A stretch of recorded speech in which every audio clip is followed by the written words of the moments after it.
My name's Tracy Smith. I was born and raised in Kalamazoo, Michigan. In 1998, I attended the South by Southwest Film Festival in Austin, Texas. And at a promotional side event at a local coffee house, I saw a showcase featuring some of the most talented performance poets in the country. Afterwards, I returned home and founded the Kalamazoo Poetry Slam. Now, almost 25 years later, for the sake of history, for the sake of nostalgia, and for some of the incredibly talented people we've lost along the way, I give you, dear listener, the Kzoo Poetry Slamcast. This is Slam Poem. Later, like, the poems are like, you dirty fucking whore. But this is one of the good ones from the beginning. My ears reach into the suburban noise of night. It was a question asked in one naked moment that never crossed such lips. I am the smith. I am the poet. I am the Industrial Revolution. No longer bright as fireflies in the bowl. Finding how wonderful we are, we form the sweet nature of the future and the reasons that we sing.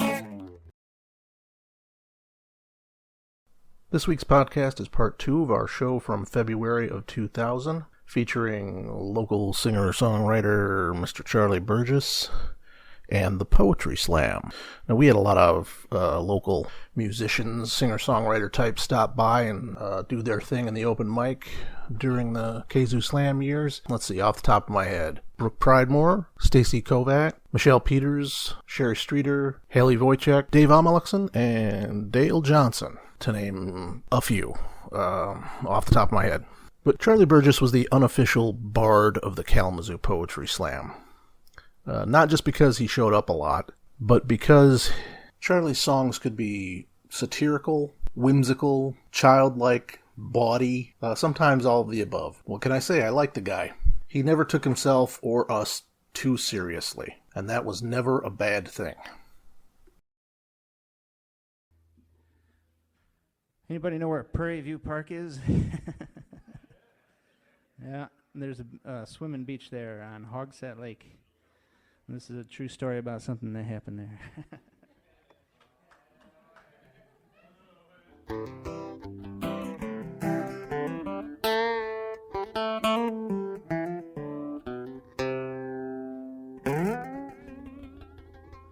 All the mamas grabbed their babies, snatched them from the gaping jaws of death.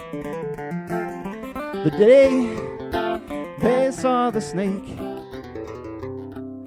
the day they saw the snake at Hogsett Lake.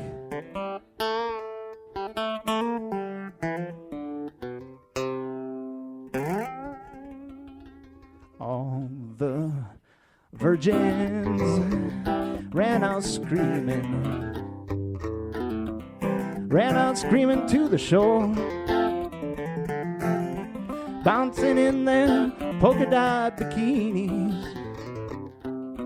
looking like a bunch of little whores.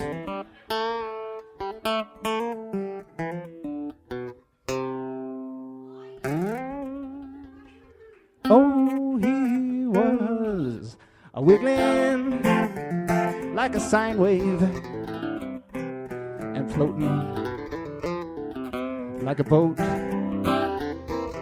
and looking pretty dangerous, looking like he could eat a goat.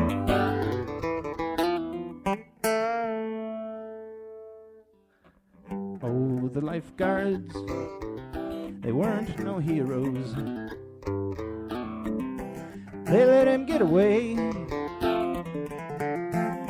The day they saw the snake, the day they saw the snake at Hogsett Lake. The day they saw the snake, the day they saw the snake at Hogsett Lake.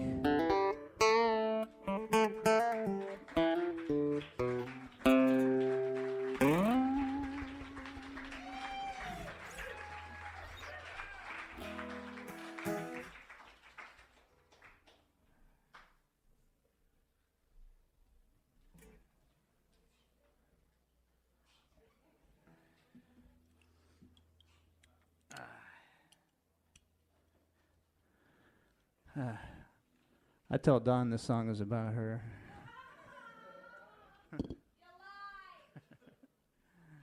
But Gloria, you know there's another Dawn that we both know, and it's really kind of about her, but it's really kind of not. But she was one I was thinking about.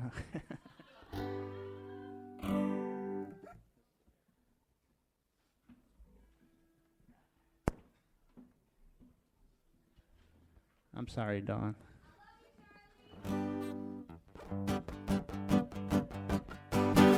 Crack a dawn, I get up, it's crack a dawn. All my life's been let down. Oh, but I get up, it's crack a dawn. I get up, it's crack a dawn. I get up, it's crack a dawn.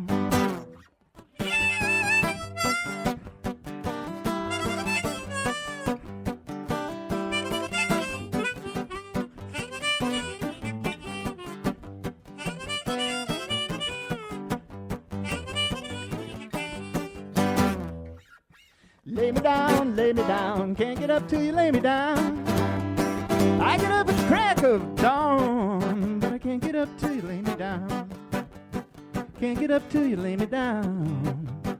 Can't get up till you lay me down.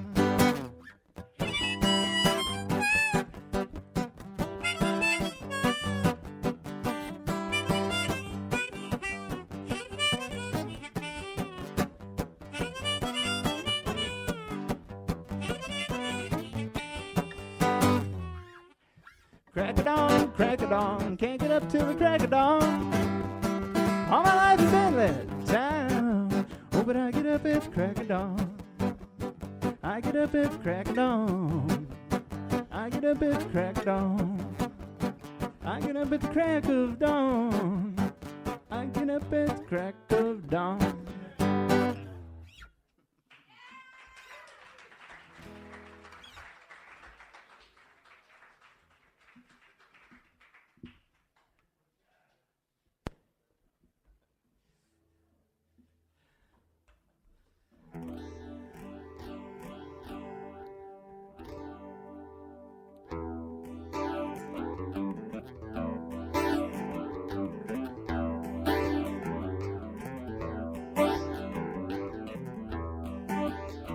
If she hadn't been so hollow, I would never have been swallowed by a fish.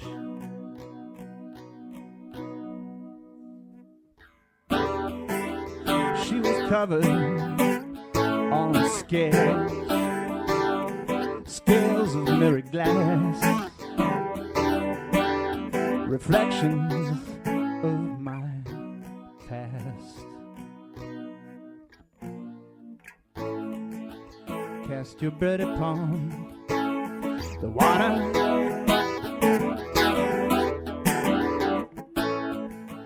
Close your eyes and make a wish.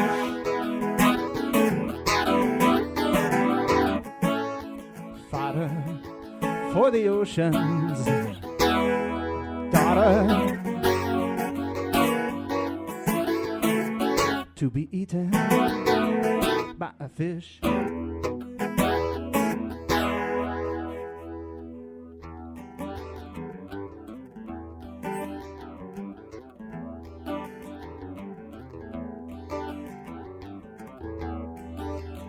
If she hadn't been so hollow, I would never have been swallowed by a fish.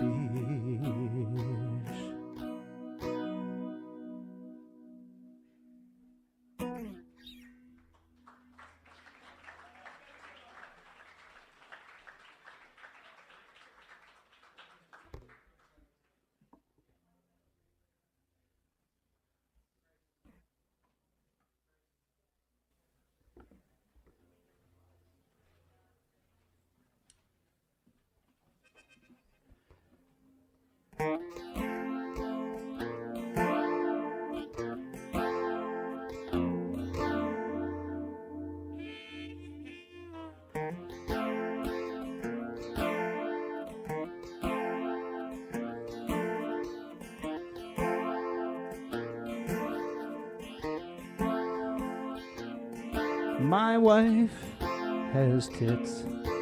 My job has tits. My life has tits. Oh my. But I hardly ever get to suck 'em. Oh me, oh my. I could deny the situation, but Father Time comes by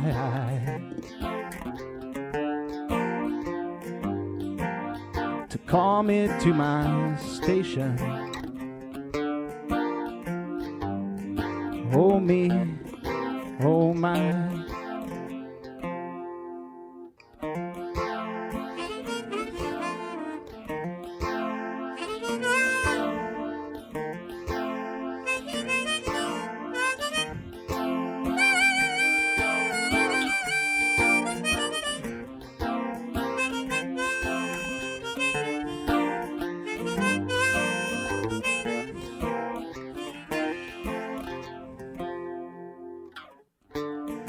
Could deny the situation, but Father Time comes by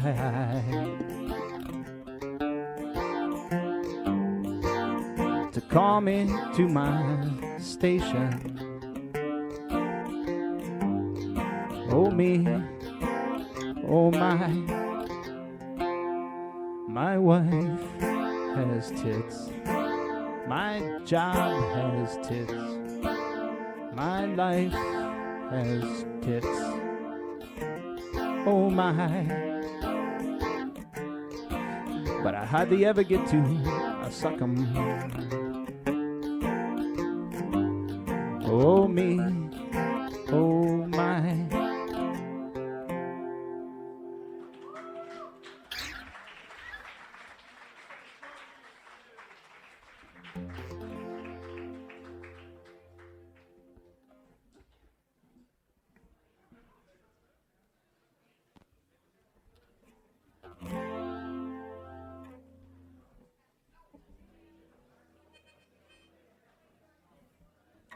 This one's a story I kind of stole out of Greek mythology.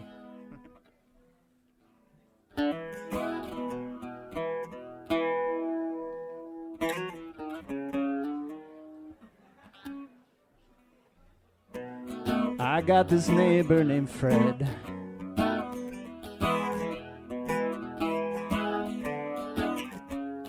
There must be something wrong with his head.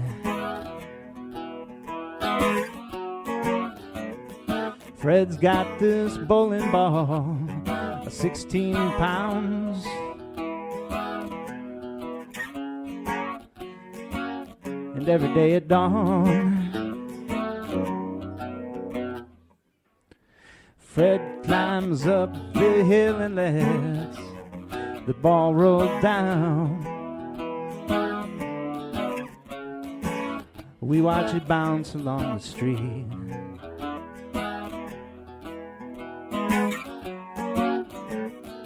Over and over, all day long. In rain or snow or sleet.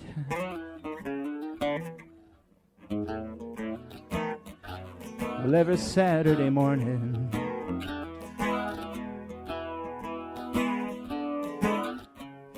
Fred and his wife get into their car. They don't come back till Sunday evening.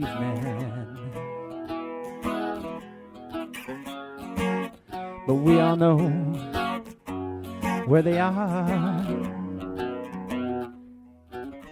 Fred says he was dead once, oh, but he made a deal with the gods. If he could spend his weekends at the shore.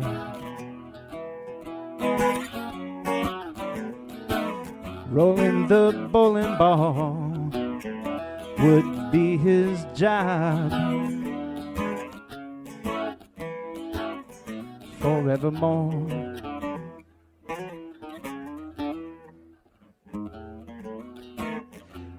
Well, I'm glad that Fred's my neighbor.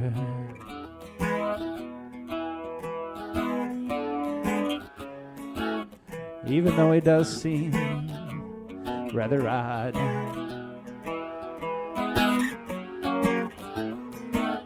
He is a source of inspiration. He doesn't bitch about his job. Fred climbs up the hill and lets the ball roll down. We watch it bounce along the street.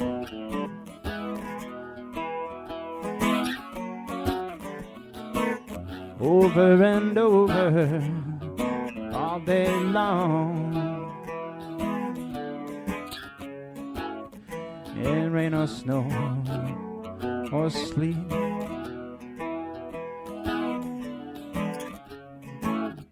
In rain or snow or sleet.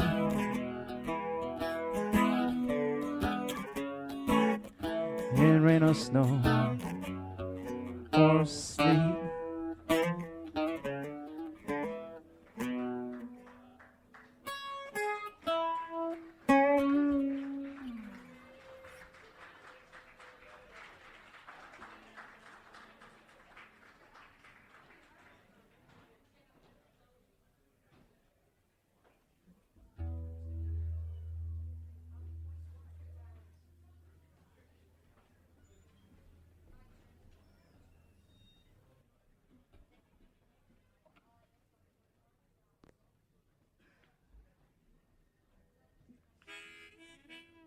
I'm going to do one more.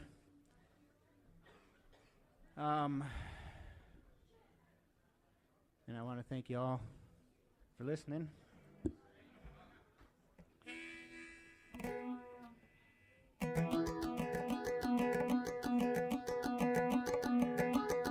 Well, there's a circle in my head.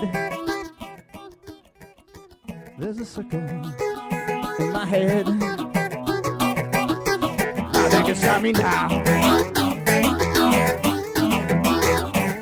Now they can stop me now.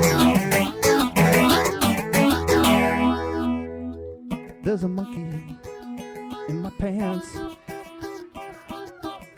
A fucking monkey in my pants. Stop me now. Now they can stop me now.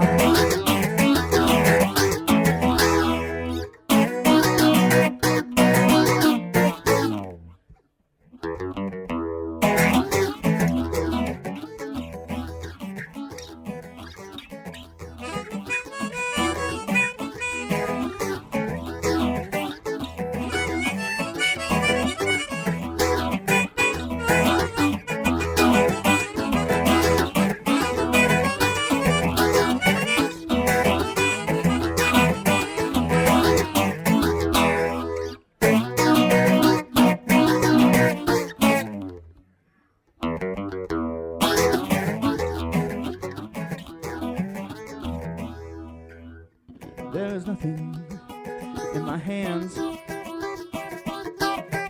I've got nothing in my hands. Now let me stop me now. Now let me stop me now. Nothing, no, no, no, no, no, no, no, no, no, nothing. Now let me stop me now.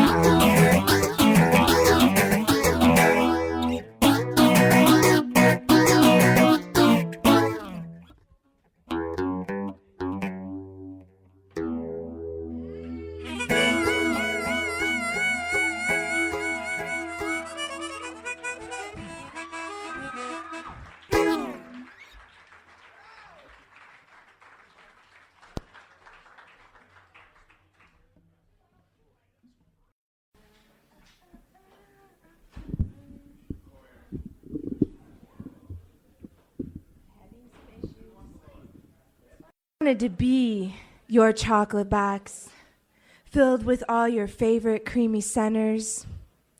I wanted to be the gold, the silver, the purple, foil crinkling beneath your fingertips. Or maybe that was your lips, or your tongue, waiting, wet with anticipation, teeth cinching down around my milk chocolatey center, breaking the crumbly outer layer, straining your teeth with the sweet stickiness of my breath, holding on to the corners of your amber lips, the scars slit straight up and down. You pull me away to let the bronze caramel swing onto your chin, grinning up at me, savoring that first bite. I want you to unwrap me always, as if I was that first bloody orange sunset.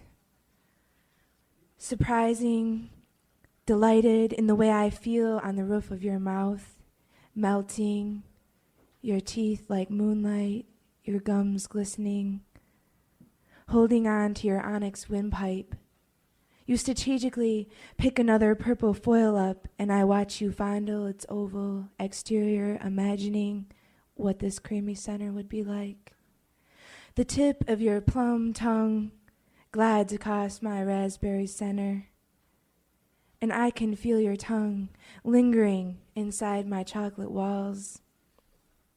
I wanted to be that chocolate center you never wanted to pull your tongue out of.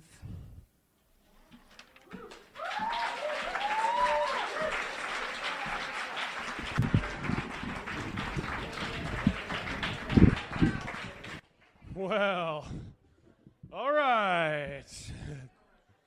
Whew. Judges, what'd you think? We've got a 9, an 8,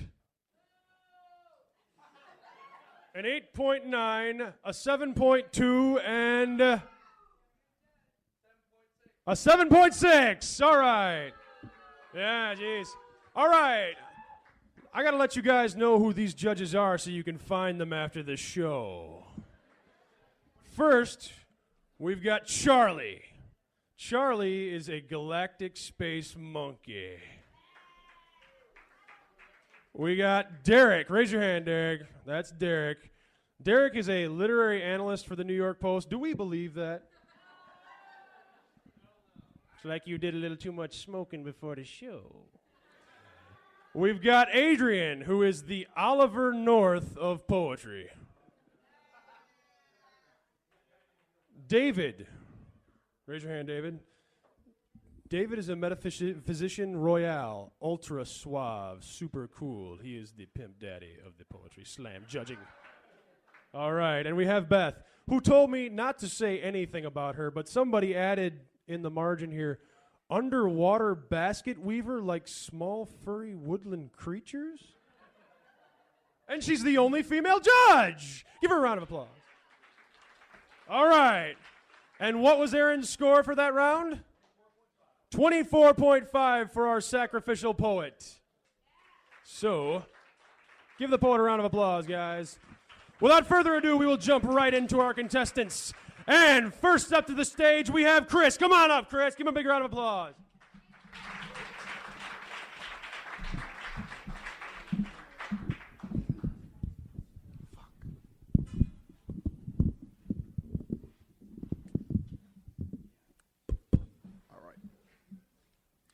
I am the one who took control of death and fucked it in the ass so I would not be aborted. Now I curse the world of bullshit my parents have brought me in and wish I was aborted. I am half slave owner, while being thicker than a carton of half and half. Entrenched in embellished thoughts of playing a black and white game of Simon says be black, Simon says be white, Simon says be white, Simon says be black and white. Then in the middle of the game, Simon calls me a nigger. I am that nigger. I am that nigger. I am that nigger on New York City street corners trying to catch a cab, but the only way I can get a ride is if I was driving Miss Daisy. I am the cracker cab driver that drives past the nigger on New York City street corners. I am the gunman who shot the bullet that tore through the flesh and stole the soul of Martin Luther King. I am Rodney King getting his ass beat. I am Rodney Regional Denny getting his head caved in. Brothers and sisters, sisters and brothers, who am I? I am not Sam, I am because I refuse to eat green eggs and ham.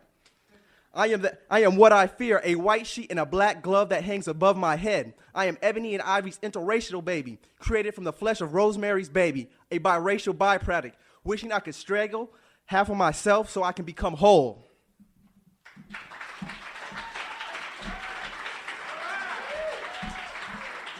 Hell yeah, what'd you guys think? Judges!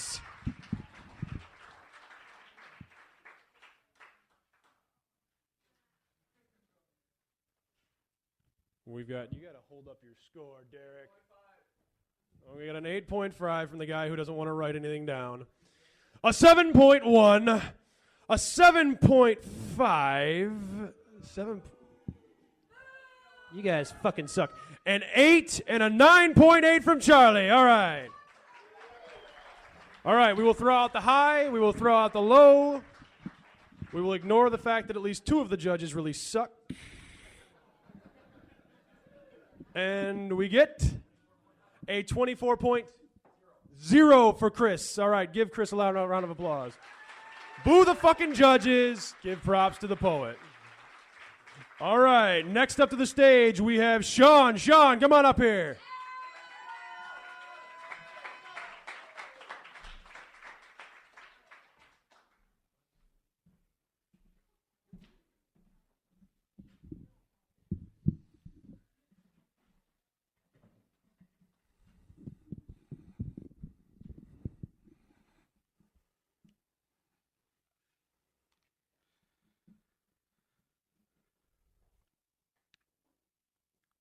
The curly dark hairs of yours I found in my sweater remind me of the ones of yours that I found while flossing but didn't mind. I haven't known you long enough to tell your pubic roots. They never seem to match your top hair. I mean, your down below's color wheel seems to spin a shade ruddier.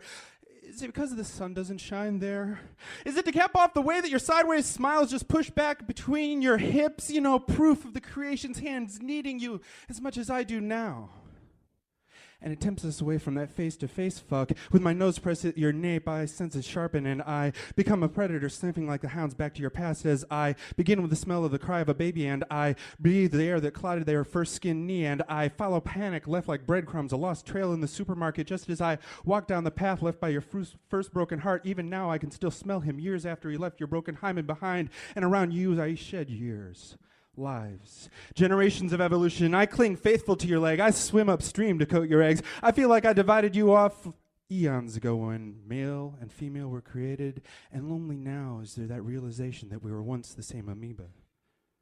In some tribes, they pair off 2 children born under the same star, raise them only maybe a village over, and that feeling that there is someone for you out there is something I no longer need to envy, because there's no luster so compared to your eyes. Any imitation has seen them wrong. They can't be found in the ground men lay upon. In a pile behind the power of your eyes lay a horde of other men's stares, now mine, as if they are to be sparkle counted, for they're beheld you, my beholden too. No, I don't sleep on the ground only to rise with gems, unless you come to my sleep again, and then only then do stars fall martyred in the sky, gathered and kissed and strung by eye, do they hang across your neck untamed. Don't open your eyes now. Let the stars have their shame.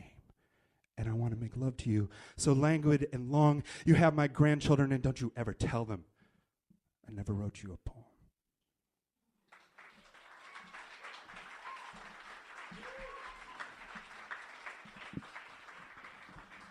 All right, judges. What do we got for the languid and long, Sean Shea?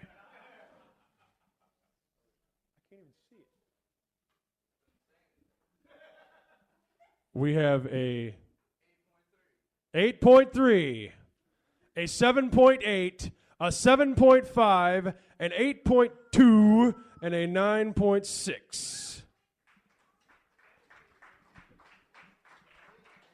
And we throw out the high, and we throw out the low.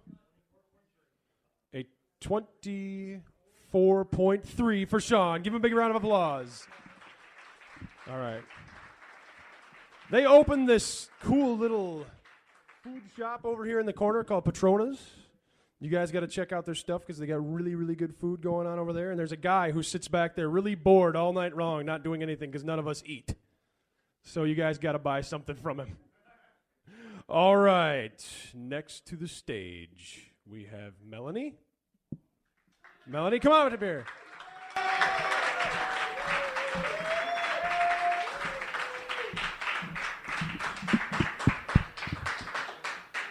I am attracted to your mind and not your body. Your mind and not your body. I walked into the party and bam! From across the room, your mind stood out like a scarecrow in a cornfield. Oh, I could see your brains from across the room all right.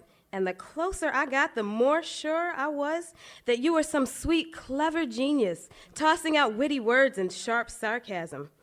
I'm even a little embarrassed to say, but one look at that awesome mind of yours and thoughts of seducing it and quietly making love to it just kept running through my head. I tried to pretend for decency's sake that I was really about your body. I even went as far, but damn, baby, all I could think about was your super cool, uber sexy mind. I even went out with you a couple of times under the pretense of having a true adoration for your body, but to no avail. It did nothing for me. Our bodies had bad, unenlightened conversation. I wanted to stay awake all night, making your mind explode and talking. But instead, I ended up making your head explode and fucking. All I wanted was to blow your mind, but I wined and dined that body of yours until finally I couldn't bear to demean you that way any longer. I thought you'd be upset. After all this time, I had been after your mind. But you said everything was cool. You were a little hurt, but you understood. You were looking for something a little more deep anyways. And even though your friends thought you a cheap himbo for giving up your brain so easy, you knew that they secretly wanted to be you. Wanted to be that one guy who gets all the girls solely because his mind is so damn awesome. So we agreed to this deep thing, this it's all about the brains and not the body thing. And we like it that way. And every so often when I look at your mind from across the room or I see it walking down the street, I think to myself, how did I ever get so lucky to go home to these brains every night? I could fuck anybody, but I like making love to your mind.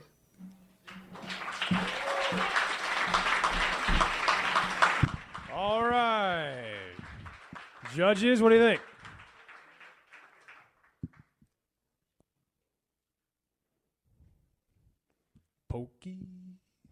Pokey judges. Charlie. Jeez, Charlie. We have a 7.0. An 8.0. An 8.1. An 8.2. And a 9.8.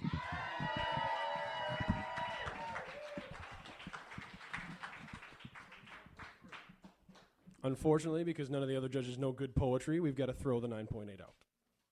But that's okay. A 24.3 for Melanie. And next to the stage, we have Todd. Come on up here, Todd.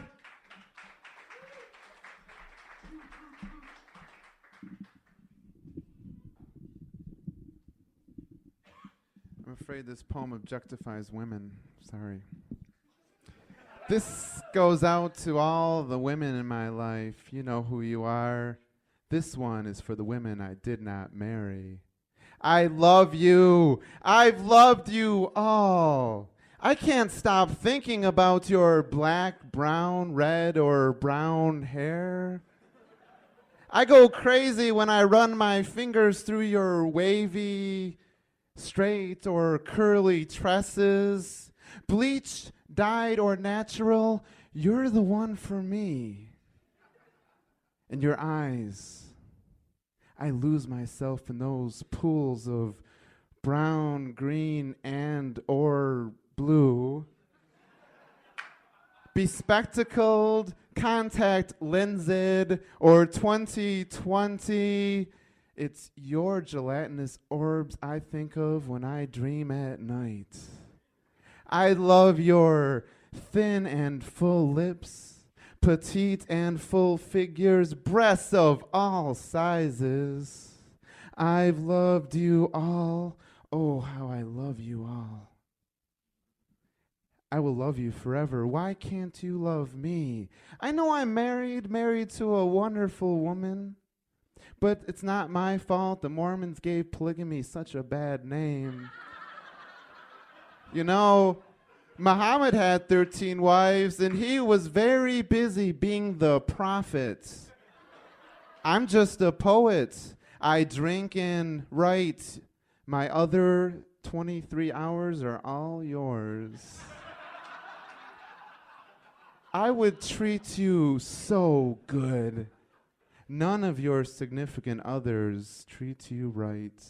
For you, I would grow 100 arms and 100 hands and 500 fingers to run through all your hair and caress all your cheeks and stroke all your breasts, rub and tickle and touch and rub and tickle and caress and stroke.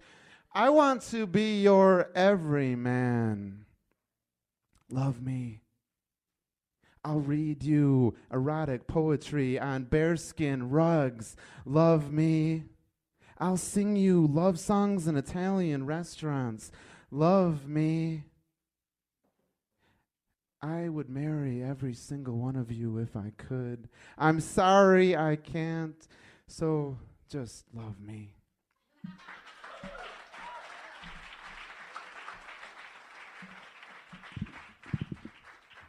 Thank God I'm not the carpenter of that man's doghouse. Jesus Christ. All right, judges. Woo! Yeah, there it is. Okay, we have an 8.2, an 8.7, an 8.7, a 9.8, and a 10. All right. All right. Grand Rapids has one hell of a show going on right now called The Pillory at Gold Coffee Company. Is that right, Greg? That's it. And Greg Bliss will give you directions if you need it. It's one hell of a show. It's on Sunday nights. I haven't made it yet, but I'm going to soon. So I hear it's really good. Yeah, well, some of us don't have cars that work so good. A 27.2 for Todd. 27.2 for Todd. Give him a big round of applause. All right. Next to the stage, we have Mr. Dan Stevens. Come on up here.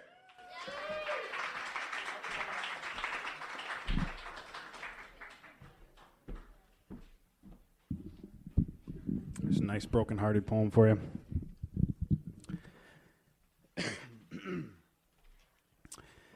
Things are over, things are new, things are troubling, comforting, strange, and things are what I've always made them, effortlessly striving. Things are backwards, right on track, and well, I've got things well in hand, I guess, but things are overblown and senseless, things like love and money. If you tell me something, tell me one thing. What's the worst thing, best thing ever? What's the one thing you would die for when things are boring, things are lonely, things are fine? Don't ask me why. Things are funny when you're laughing, things are easy when you're stoned, things are timely, cold, predictable. Did you know you make things happen? And everything you want from me is somewhere deep inside you. Things are shitty now and then again when everything around you falls to pieces. All the little things, the creepy, crawly little things that plague you in the night, the things that tear you up and throw you down, and all the things that haunt you.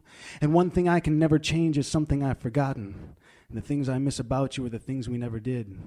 And things went wrong and things went right and everything came out tonight, the spiteful things, the jaded things, the things you never told me. And now I see these things unsaid, undone, forgotten things from long ago, circling under and carrying over. These things were calm and unforgiving the moment my heart dropped. But things are hopeless when you're sulking, and things are over when you stop.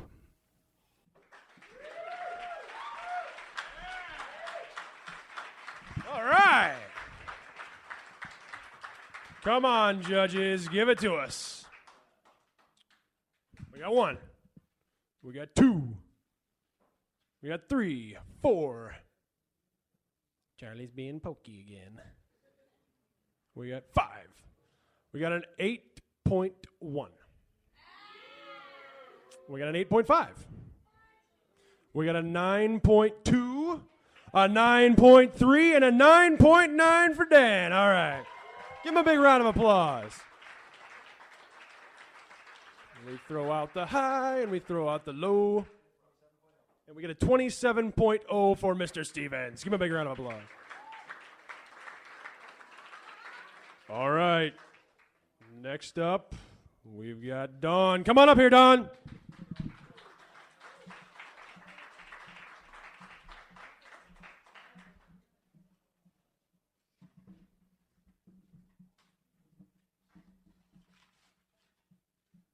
Damn mutants.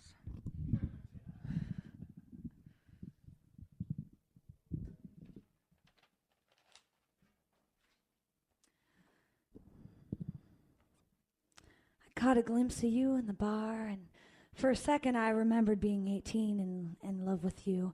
And maybe it was the rock star image, but it took a Grateful Dead tour to put me back together. And I miss knowing that you were the one, but every time I turn around, the one is walking out the door. And I wonder if it'll be like this forever. Exes stacking up like used romance novels at the neighborhood garage sale. Each one reminding me about some fantasy lying about reality, dipping its fingers, pretending to finger paint when I've been waiting so long to color my life purple. So let's throw another log on the fire and toast marshmallows. I'm told there is no romance, just a little girl notion I couldn't escape.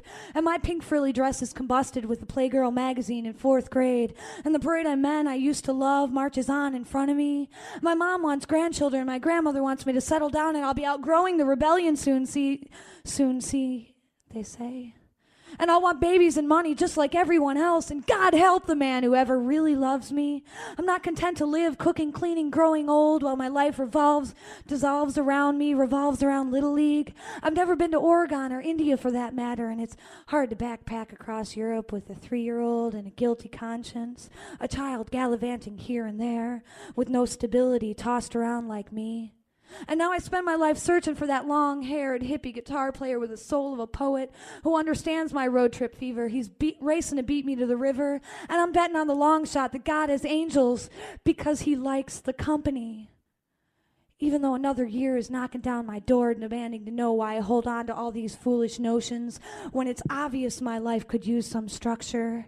The world-wise woman says, "You're almost 24, just pick one and settle down." And so for my birthday, I think I'll buy my mother a muzzle and let her prepare my sister's wedding. I'm preparing for the man of my dreams to knock on my door with a bouquet of purple daisy and the poem he wrote all for me, or a song that I've been waiting my whole life to hear. Or I'm at work and he orders a tequila mockingbird, psychically knowing it's a drink I haven't invented yet. Truth be told, it's really just the daisies.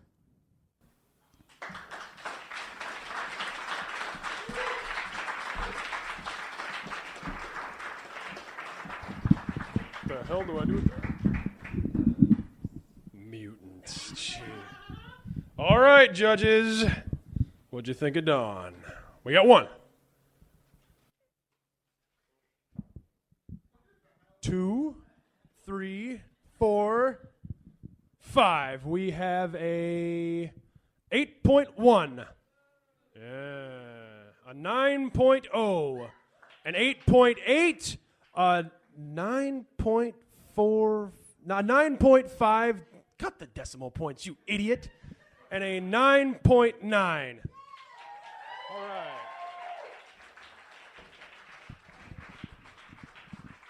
Barring faulty judges, we have a 27.3 for Dawn. Give her a big round of applause. All right. Next, we have Nichole. Nichole, get up here. All right.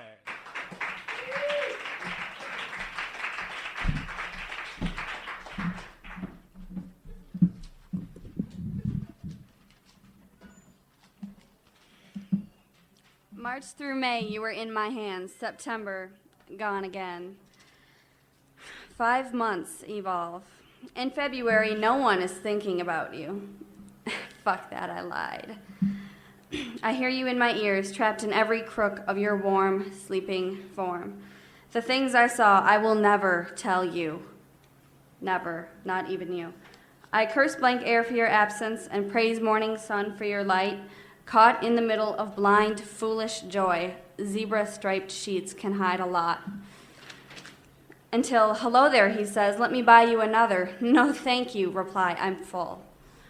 Let me, I love you, I must give you something. Then tell me my own name. Let me take you away, a park in the west. Follow me, you'll be my wife. Let go of my arm, you aren't part of my soul. Then I'll drag you off into the night.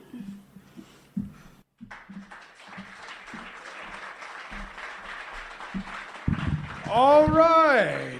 That was her first time up here, guys. Give her a big old round of applause. That's awesome. Judges?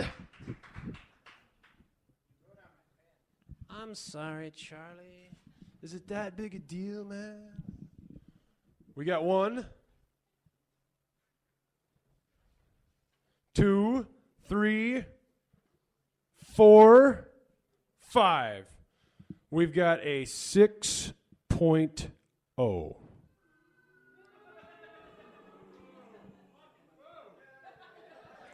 We've got a 7.8. A 7.7. An 8 and an 8.3. That's fucking ridiculous. Jeez. That's right. You guys need help getting to your cars tonight, huh? Huh? Yeah. A 23.5. Give her a big round of applause. That was her first time up there. All right. And our last slammer tonight for the first round is Melanie. Melanie? Nope. Oh, I'm sorry. Karrie. My notes are awful. Karrie, come on up here.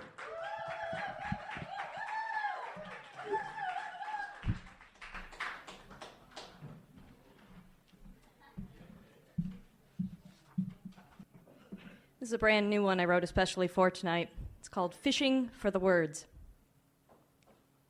The man in my life makes me feel like fish. Don't get me wrong, not the scaly, ocean-dwelling, all-you-can-eat-on-Friday kind. I'm talking the musician fish. And not the PH fish, mind you, with a 20-something mock hippie following and a Ben & Jerry's flavor named after them. No, I feel like the towering, little-known Scotsman whose photo graces my fridge, his tired arm draped on my shoulder, me only up to his armpit, all glassy, idol-struck eyes and foolish, slobbering smile at finally getting to meet my own personal legend. The poet who works words like silver, linking them together in perfect, shining chains that dangle and flash in the dark, as his music wraps itself around me, and I sit aching and wishing I smoked and could write like that. But this flawless gift that makes me wonder if he didn't pen a contract with old Scratch. Hey, buddy, wanna buy poetic perfection? I'm running a special today, just one Highland soul, is hardly where I draw my comparison. You see, for all his syllabic grace, Fish cannot write a love song. He laments that sorry lack on every last CD, how he never did, still hasn't, is forever trying. And it would appear that despite fantastic raw materials, I can no longer build love poems. Maybe I used up my quota years ago, or maybe that idealistic spark flickered itself out. Or maybe I'm just plain terrified of the permanence of ink. Because so far, this man in my life only makes guest appearances in my poems. Just a line or two here or there, long enough to catch a quick glimpse of him as I go bounding off in any other direction but in. Which is strange, because he's the one with whom I pen whole pages of my life. We move seamlessly around the morning together, weaving close couplets through the kitchen. We carve quatrains on the summer sky, through the contented sighs of birch trees, or under the dual gaze of a pregnant moon and her Ripley sister reaching for the shore. We speak in haiku, no explanations needed, finished sentences. We dance iambic patterns through the night, all misty wings and earth-deep ancient gods. And I begin to understand the clause that must lurk in mite-sized letters in the depths of the deed to my favorite Scotsman's soul that reads something like, one exception to perfection, no capturing of love allowed. Because when I hold up this happiness to a bright window or a spotlight to get a closer look, it shimmers and quicksilvers away, like a mirage you can only snag out of the corner of one heavy-lidded eye. And I am left standing there, heart full but hands empty, just fishing for the words.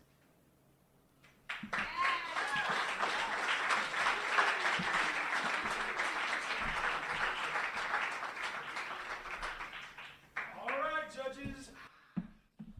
Caught me thinking. All right, what do you guys think? We got 1, 2, 3, 4, 5. We have an 8.4, a 9.5, a 9.5, an 8.8, and a 10. All right. All right, what we do is we take the top 3, we reverse their order, and they come back up here for the second round.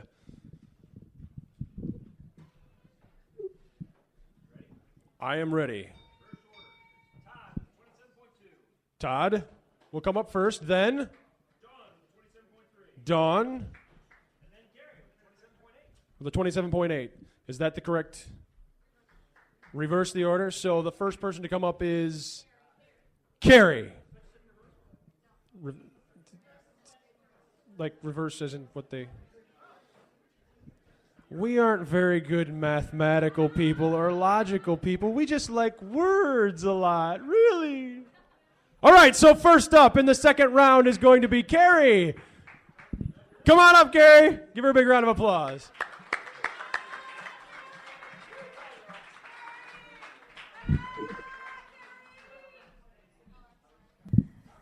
The first phone call. Phones don't ring at 3 a.m. They shriek. They wail that something is very wrong. Especially when the monotone voice at the other end of the line asks if I will accept charges. Heart flails about like a startled rabbit. Clammy fingers clench receiver as if to wring some sort of answer out of it. Who's hurt? Who's died? Who? And then the name. Your name. You're not hurt. You're not dead. You just finally found yourself face to face with a phone. Whiskey in one hand, crumpled card to scribble numbers in the other, and a sickly marriage weighing heavy on your back.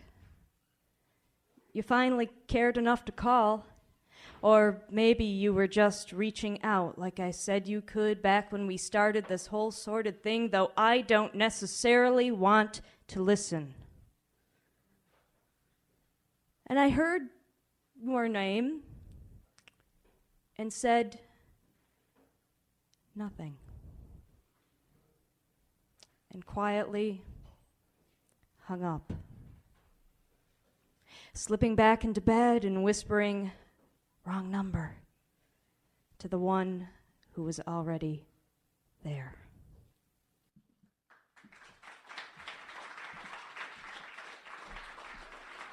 All right. Judges. We got 1, 2, 3, 4, 5. We've got an 8.0, an 8.6, an 8.8, an 8.8, and a 9.2. All right, give her a big round of applause, guys. Screw them judges, come on. All right. All 3 of our finalists get a prize tonight. The third place person gets a book of Shakespeare on poetry. And then Athena Bookstore has provided us with some nice gift certificates for our second and first place winner. They're right over there. All right, and the score for Karrie? A 26.2 for Karrie. All right. And next up in the final round, we have Dawn. Come on up, Dawn.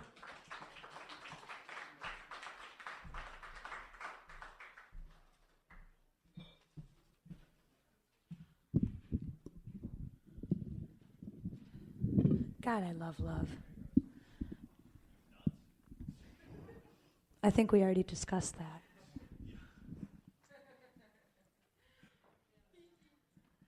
So I met a boy, and he was a lion, and he roared and sauntered out of my life. And his memories stayed with me longer than it took him to discover my secrets and leave them lying naked on the floor.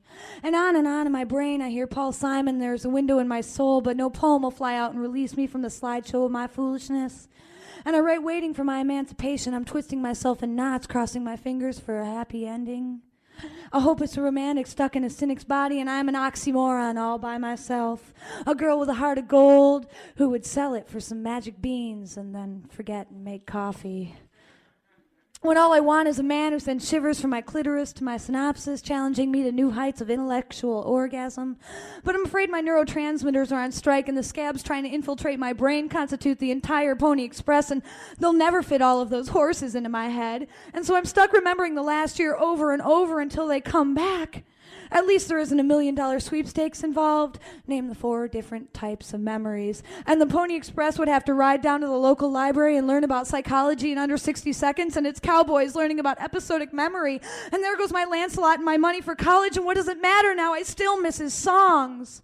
And the band walked past my door like a New Year's parade, and my best pixie friend gave me music laced with my deepest desires. She took my hand as night fell down on the cold winter streets, and we walked to my 90-degree home, and I got a pint of fish food and Humphrey Bogart telling me a kiss is just a kiss, and he kissed me and he never said goodbye.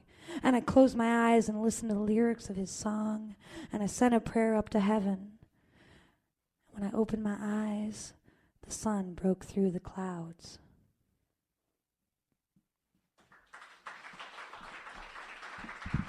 All right, what'd you guys think? Judges?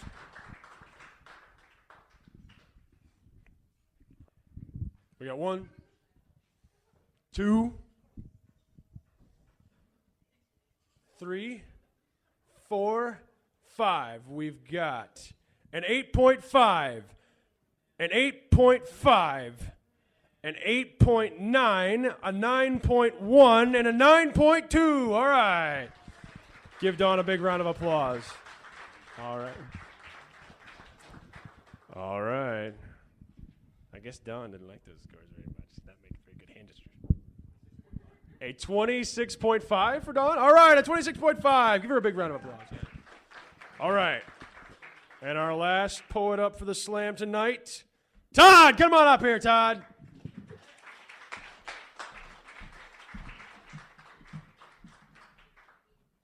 This is a poem about a boy who loved himself too much. It's called Narcissus. He was a boy to turn heads as if his brain contained a super mega magnet and their eyes were iron ore. He had a full-length mirror in his locker. He would stare at himself for hours. He loved his face. He made love to his face. He blew his face little girl kisses. He blushed at his beauty. He loved his face. And the girls in the school loved his curly black hair. They wrapped their arms around his slight frame in their dreams. His pale skin never saw the sun. His eyes almond and hypnotic.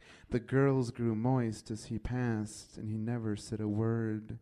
And he made the other boys uncomfortable. They would stare for a second before wrenching their gaze away to make a joke and laugh nervously. Fag. But there was one girl who would watch him pass, and her eyes would fill with tears. She would watch the other girls watch him, and her hands would curl into tiny balls. Her nails would bite her skin, and drops of blood would fall silently to the floor. She endured his silent passing for years. She endured the other girl's inane lust for years. For years she wept in blood and dreamt. And one day her arm reached out and grabbed his shoulder hard, and he winced. "What?" he whined, and every girl gasped in orgasmic unison. He spoke. "What?" And the hallway clock stopped at 2:29:45 for 3 long hours. And she stuttered out the words she had longed to say. Everyone had longed to say her whole life. I love you. In the red second-hand pause for 1 moment more, long enough for his eyes to grow wide, long enough for him to smile, his lovely, wicked smile. Then it moved on, 2:29:46, 2:29:47, 2:29:48. You love me? How sweet. And laughed a beautiful, raucous laugh. He laughed with a knife. His laughter dug deep, twisted, and tore. And the jealous girls echoed his laughter. And the jealous, uncomfortable boys echoed his laughter. They meant their laughter to be fist pounding this girl who dared speak to him. But they were too late. She felt nothing. She only stared. He walked on. She loves me. She only stared. He missed his bus for looking at his face. He heard the honks, was vaguely aware of the fading laughter, the last footsteps, the door slam. So he never saw that form behind him, nor felt the hand shove his head forward, nor felt his nose smash the mirror. He only saw 10,000 hymns, each beautiful and bleeding, each bloody and beautiful, each covered in blood, each beautiful. And she found him the next day, still beautiful, his head twisted askance, but beautiful. His yellow Eddie Bauer jacket was wrapped around his head. He was a black-eyed Susan, broken at the stem, wilting, but he was still beautiful. And she still loved him, so she knelt on one knee, wrapped her arms around him, picked up his body, and carried him home.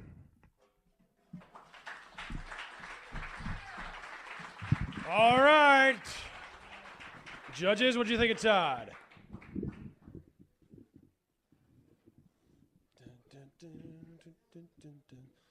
The suspense is killing me. We got 1, 2, 3, 4, 5. We've got a 7.9, an 8.9, a 9.0, a 9.0, and a 9.8. All right. Give it up for all of our slammers, guys. They did a great fucking job tonight. All right, and third place, we've got a 26.24, Karrie. Give her a big round of applause, guys.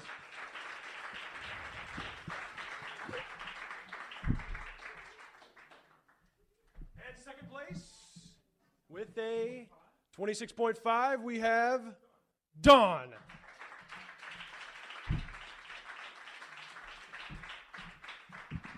And first place, a man who's not going to get laid probably for a long time.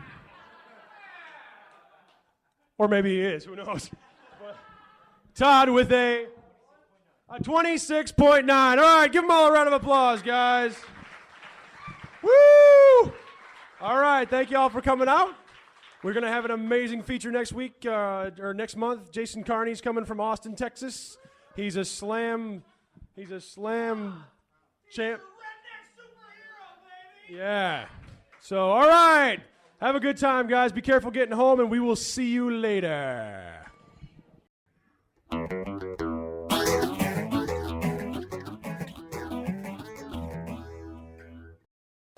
Next. Occupation. Stand-up philosopher. What? Stand-up philosopher. I coalesce the vapor of human experience into a viable and logical comprehension. Oh, a bullshit artist. Did you bullshit last week? No.